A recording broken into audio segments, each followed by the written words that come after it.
अस्सलाम वालेकुम वरहमतुल्लाहि वबरकातुहू। मैं हूँ डॉक्टर वसीम अहमद ख़ान। और ये देखें मैं किस जगह पे मौजूद हूँ, ये मुश्किल है बताना तो, लेकिन इससे अंदाज़ा हो जाना चाहिए कि ये कोई सिंध का या बलूचिस्तान का कोई इलाका हो सकता है। तो ये जो परिंदा मेरे पास मौजूद है, इतना खूबसूरत परिंदा, बहुत कम लोगों ने इसको वाइल्ड में देखा होगा। इसको कहते हैं तिलोर या तलूअर भी बोलते हैं, कुछ इलाकों में इसको मुर्गी भी बोलते हैं, सिंध के कुछ इलाकों में, बलूचिस्तान के कुछ इलाकों में। और इसका जो जूलॉजिकल नेम है वो है, इसको मैकवीन्स बस्टर्ड भी बोलते हैं और हुबारा बस्टर्ड भी बोलते हैं। तो बहरहाल इस परिंदे के बारे में दो तीन बुनियादी बातें आपको बता दूं कि ये एक माइग्रेटरी बर्ड है। ये अगस्त सितंबर के शुरू में सेंट्रल एशिया से हिजरत करके हमारे इलाकों में आता है, ख़ासतौर पे डेजर्ट एरियाज़ में।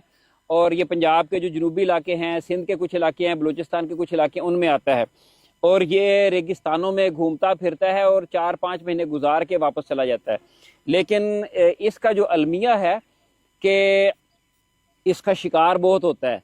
तो ख़ास तौर पे हमारे जो अरब भाई हैं वो इसके शिकार के बड़े शौकीन हैं और अपने फैल्कन के साथ इसका शिकार करते हैं। और जो फैल्कनरी है, इनका ये सदियों पुराना एक शौक़ है।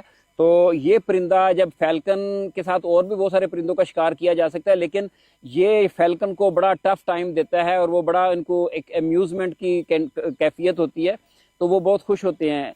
तो ये जो है रेगिस्तानों में हमारे जो सिंध, बलूचिस्तान और पंजाब के जो जनूबी इलाके हैं, वहाँ पे रेगिस्तानों में आता है। इसका जो इकोसिस्टम में रोल है कि बहुत कम लोग जानते होंगे कि सीड डिस्पर्सल इसका काम है। यानी कि हमारे जो रेगिस्तान है, यहाँ पे जो इंडिजिनस ट्रीज़ हैं, जैसे जो कैप्रिस डिसिडुआ है जिसको करी बोलते हैं, डेले बोलते हैं, या सेल्वेडोरा है, तो और बहुत सारे मुकामी जो दरख्त हैं रेगिस्तान में, ये उनके फल खाता है। जैसे मैंने करीर की बात की है, कैप्रिस डिसिडुआ या डेले, उसका ये फल खाता है। और फल खाने के बाद ये, इनको बस्टर्ड्स कहते हैं। बस्टर्ड ऐसे परिंदे होते हैं जो चलना ज़्यादा प्रेफर करते हैं, पसंद करते हैं उड़ने की निस्बत। तो ये एक ही रात में कई कई किलोमीटर, 40-40 किलोमीटर तक ये सफ़र कर लेता है पूरी रात में अपने खुराक की तलाश में। तो जहाँ पे इसको खुराक मिलती है खाता है, आगे चला जाता है, खुराक मिलती है खाता है, आगे चला जाता है। तो जब इसके पेट में वो जो उसको गूदा होता है वो हज़म हो जाता है, लेकिन जो गुठली होती है उसकी, वो हज़म नहीं होती। उसके बीज के ऊपर एक बहुत सख्त एक छिलका होता है, टेस्टा होता है, खोल होता है। तो ऐसे जो बीज होते हैं उनको जर्मिनेशन के लिए रात भर एक ऐसे मॉइस्ट एनवायरनमेंट में रखना पड़ता है जिससे उनका छिलका नरम हो जाता है। आपने देखा होगा कि ये उड़ने की कोशिश कर रहा है और मैं कोशिश कर रहा हूँ कि ये उड़ ना पाए। तो जो जब बीज इसके पेट में रात भर रहने के बाद इसकी ड्रॉपिंग की सूरत में, बीट की सूरत में आता है बाहर, तो वो उसकी डोरमेंसी ख़त्म हो चुकी होती है, वो जर्मिनेशन के लिए तैयार होता है।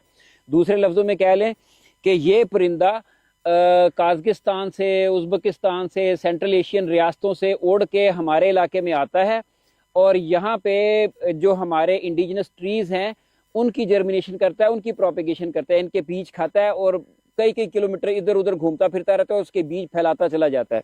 यानी कि हमने जो इतने महकमे बना रखे हैं, मैं फॉरेस्ट डिपार्टमेंट की मिसाल देता हूँ, फॉरेस्ट डिपार्टमेंट है, फिर हमारे 10 बिलियन ट्री सुनामी प्रोजेक्ट चल रहे हैं, फिर हमारे ग्रीन पाकिस्तान प्रोजेक्ट है, और इस तरह के जो ट्री प्लांटेशन कैंपेन चलती है, वो सारे महकमे एक तरफ और ये एक परिंदा सिर्फ एक तरफ। ये बीज खा खा के ऐसी ऐसी जगहों पे उनके बीज पहुंचा देता है कि जहाँ पे इंसान के बस की बात नहीं है। तो बहरहाल हर जानवर का, हर परिंदे का कुदरत में, नेचर में, इकोसिस्टम में एक रोल है। तो हमारे जो शिकारी हजरात हैं उनके लिए एक रिक्वेस्ट है कि शिकार करें, लेकिन एक हद में रह के करें। ओवर एक्सप्लॉयटेशन नहीं होनी चाहिए वाइल्ड लाइफ रिसोर्सेज की, कि इतना शिकार ना करें कि किसी जानवर की नस्ल ही ख़त्म हो जाए। तो मैंने 1995, 96, 97, 98 की दौरान मैंने इसके बड़े सर्वे किए हैं, चोलिस्तान में, डेरा गाजी खान में, राजनपुर के इलाकों में। तो उस वक्त इनकी तादाद अच्छी खासी होती थी, 40 से 50 हज़ार परिंदे ये इन इलाकों में आते थे, लेकिन अब बहुत कम रह गई है। लेकिन दूसरा पहलू इसका, जो अरब डिग्निटरीज आते हैं, हुकूमत वक्त उनको इजाज़त देती है, परमिट देती है। तो देखें, हमारे जो वाइल्ड लाइफ रिसोर्सेज हैं वो इंसानों की वेलफेयर के लिए इस्तेमाल करने की इजाज़त होती है।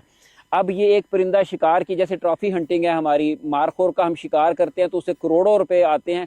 हम सिर्फ 12 जानवर मारखोर के सालाना हंट करवाते हैं और कई करोड़ उससे रेवेन्यू जनरेट होता है, और उन करोड़ों रुपयों को हम लोकल कम्युनिटीज़ के ऊपर खर्च कर देते हैं। उनके मदरसे बनते हैं, उनके स्कूल बनते हैं, उनकी डिस्पेंसरियाँ बनती हैं, उनकी सड़कें बनती हैं, नालियाँ बनती हैं, गली कूचे सही होते हैं, वेलफेयर के लिए इस्तेमाल होता है। इसी तरह ये जो परिंदा है इसकी एक मखसूस कलील तादाद में शिकार करते हैं आके जो अरब डिग्निटीज़ हैं, तो उसके इवज़ वो इतना रेवेन्यू हुकूमत को देते हैं कि आप देख लें कि जो हमारे सदरन एरियाज़ हैं, रहीम यार खान है, और मामा इवन लाहौर के अंदर शेख जैद हॉस्पिटल पूरा बना हुआ है, वहादत रोड हमारी बनी हुई है, कितने हॉस्पिटल हैं, कितने एयरपोर्ट्स हैं, कितनी जगह हैं, कितने स्कूल हैं, यूनिवर्सिटियाँ हैं, जो इसके शिकार के इवज़ वो लोग बना के देते हैं। तो बहरहाल ये एक यूज़ है जिसे हम ट्रॉफी हंटिंग कह सकते हैं। तो इसका मकसद ये नहीं है कि सारे जानवर या सारे परिंदे मार दिए जाते, चंद एक शिकार किए जाते हैं और उनका अच्छा खासा मुआवजा मिलता है। तो एक और भी पहलू है इसका कि जो अरब लोग आके फैल्कन के ज़रिए से शिकार करते हैं, एक फैल्कन के ज़रिए से एक हफ़्ता यहाँ पे रहें या 10 दिन यहाँ पे रहें तो वो 200, 300, 400 परिंदे शिकार कर लेगी एक पार्टी, लेकिन ये हज़ारों की तादाद में आते हैं। और दूसरी बात यह है कि इस का शिकार करने के बाद अबू धाबी में और मराकश में जो 2 सेंटर बनाए हुए हैं इसके ऊपर तहकीक के, इनकी ब्रीडिंग के, वहाँ पे लाखों की तादाद में ये परिंदे ब्रीड करवाए जाते हैं और लाखों की तादाद में ऐसे इलाकों में रिलीज़ किए जाते हैं। अब पाकिस्तान के जो चोलिस्तान का एरिया है या सिंध के कुछ इलाके हैं या बलूचिस्तान के कुछ इलाके हैं, वहाँ पे भी ये हुबारा बस्टर्ड की रिसर्च सेंटर कायम है, एक रहीम यार खान में है, एक बलूचिस्तान में है। तो इनको यहाँ पे ला के एक प्री रिलीज पेन है, वहाँ पे छोड़ा जाता है, फिर इनको वाइल्ड में छोड़ा जाता है, यानी कि चंद 100 वो मारते हैं और कई हज़ार यहाँ पे ला के छोड़ देते हैं ताकि इकोसिस्टम में इसने जो अपना रोल प्ले करना है वो मुतासर ना हो। तो ये अडेप्ट कर जाते हैं, वाइल्ड हो जाते हैं और घूमते फिरते रहते हैं, वही काम सर अंजाम देते हैं जो वाइल्ड बर्ड आके करते हैं। तो बहरहाल इससे कई सालों से इसका शिकार हो रहा है, लेकिन इसकी नस्ल इस तरह नहीं है कि ये थ्रेटेंड हो या इसकी नस्ल ख़त्म हो गई हो। तो ये किसी वडेरे के पास ये एक परिंदा बचा हुआ था, तो ये दिखाना आपको मकसद था। ये देखें कितना खूबसूरत परिंदा है, और इसको मैंने इस तरह पकड़ा हुआ है कि ये उड़ ना जाए, क्योंकि उड़ गया तो यहाँ पे मौसम अब बहुत गर्म है, तो ये गर्म इलाके का परिंदा ही नहीं है। इसने सर्दियों में आना है और मौसम सरमा यहाँ पे बिता के इसने वापस चले जाना है। तो ये जो परिंदा है इसका अब हम इंतज़ार करेंगे। इनसे बात हो गई है जो जिनके पास ही है कि जैसे ही अब इनकी माइग्रेशन शुरू होगी, इनके फ्लॉक इधर आना शुरू होंगे, तो उस स्टेज पे इसको भी उनके साथ इंशाल्लाह छोड़ दिया जाएगा। इसको आप करीब से दिखाएं ज़रा।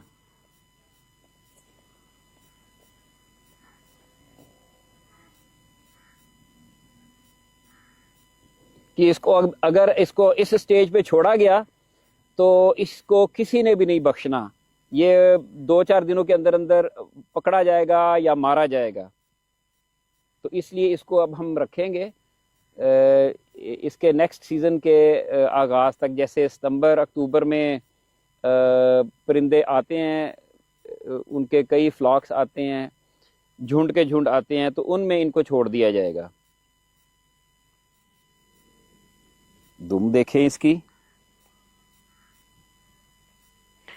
ये जो मैंने अभी बताया कि अरब लोग इसका शिकार ही क्यों करते हैं और किसी परिंदे का क्यों नहीं कर लेते, उसमें हिकमत ये है कि जब ये उड़ता है तो जब बाज इसके बिल्कुल करीब पहुंच जाता है, इसको दबोचने वाला होता है, इसको पकड़ने वाला होता है ना, तो ये आखिरी हरबे के तौर पे जैसे बीट करते हैं ना, ये एक बड़ा ग्रीन किस्म का, ग्रीन कलर का एक लिक्विड उसके ऊपर स्प्रे करता है। जैसे आपने देखा है एक स्पिटिंग कोबरा होता है ना, जो अपना वेनम स्पिट करता है, थूकता है, दूर फेंकता है, तो इस तरह ये बीट के साथ एक ग्रीन कलर का लिक्विड अपने चेज करने वाले फैल्कन के ऊपर फेंकता है। वो अगर उसकी आंख में जरा सा पड़ जाए तो वो उसको नजर आना बंद हो जाएगा।